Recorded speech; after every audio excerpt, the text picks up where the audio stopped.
Hello, my name is Ajay Gupte, and today I'd like to introduce you to ClassShelf Plus, the media specialist interface.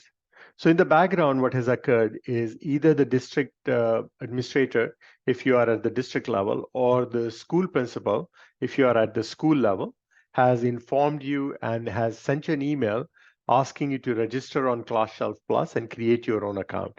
This is the work environment within which you will be able to take the titles that teachers are uploading into the system and approve them or reject them based on your work. As the work happens, the teachers are automatically informed in the background, and as teachers add additional titles, they are made available to you as well. So once you have registered and created your own user ID password, you would then go into classshelfplus.com, clcd.com, and then create, use your credentials to log in. In this case, Terry Polo is part of the high school, Shoreview High School. Mr. Bill Payne, Jim Williams, and Mr. Anthony Edwards are the three teachers that have created accounts. Mr. Anthony Edwards has created two separate collections. One is Remedial English, one is English Classroom B.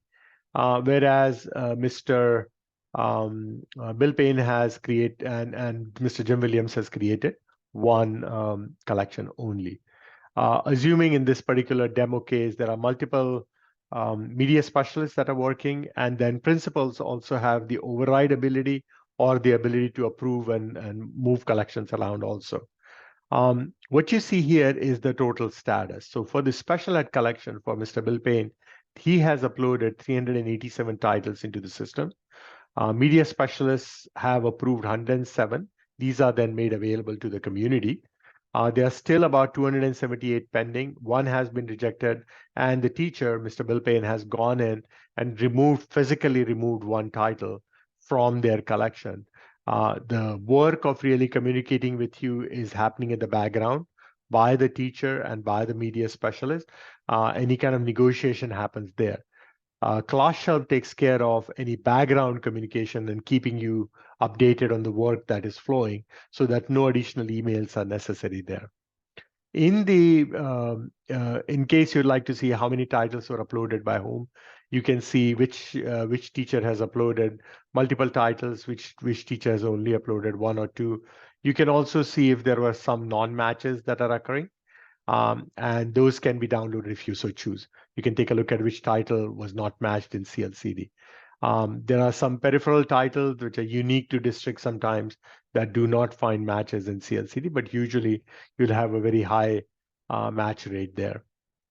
Once that part is done, this is where majority of the work happens. So you're able to, because of the filters that we make available, you can search by title, author, ISBN. You can search by any title that is pending or approved.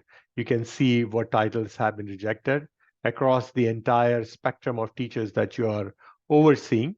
And you would see in the display the title, author, ISBN, the teacher's name, the collection name. Remember, collection name is what is then exposed to the community once you have approved it.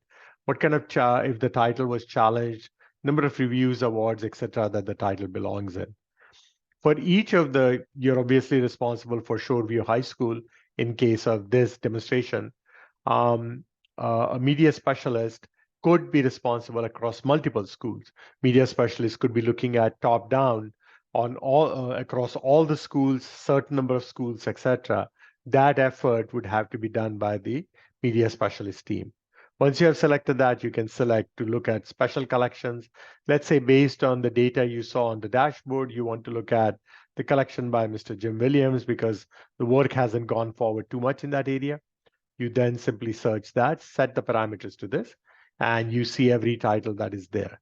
Now, for some reason, there were no rejected titles because the work hasn't really occurred there. If you do no selections, effectively that's like selecting all. So these are all the titles that Mr. Jim Williams has uploaded in the classroom collection. Here you can start the process of approving them one at a time, or you can do wide swath approvals as well. You can also do, this is what makes the product CLCD Plus.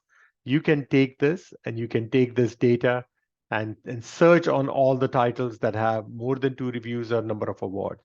This collection doesn't have it. In this case, let's say you find 2 titles, 200 titles. This demonstration database is pretty weak. It is by no means a representation of CLCD matches. So this view, you see everything, and you could choose to say, hey, you know what? At least 2 reviews are there in all these titles, so I'm going to blanket approve them. Once the title has been approved, you can reject it if you so choose. And this could be an external discussion that can take place between the media specialists themselves. That part makes it very easy to really go through. Further, one aspect that is really special is you have the ability to link into CLCD from within the title. So once you do that, once you click on that particular link, if you're a CLCD subscriber, you see all the professional reviews, awards, etc. for these titles that exist in CLCD. If you're not a subscriber to CLCD databases, you would see this summarized view that is available for any user of our products. And that is it. It's very simple, straightforward. All the background information is being shared by teachers with you, as well as you do your work.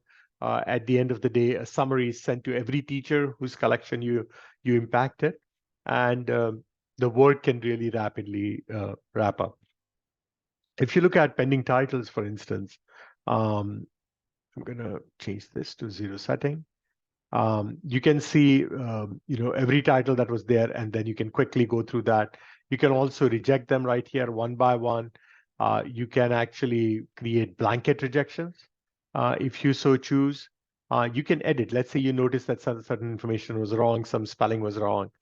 You could go in and edit the title itself, and that gives you the ability to modify any kind of information that is there.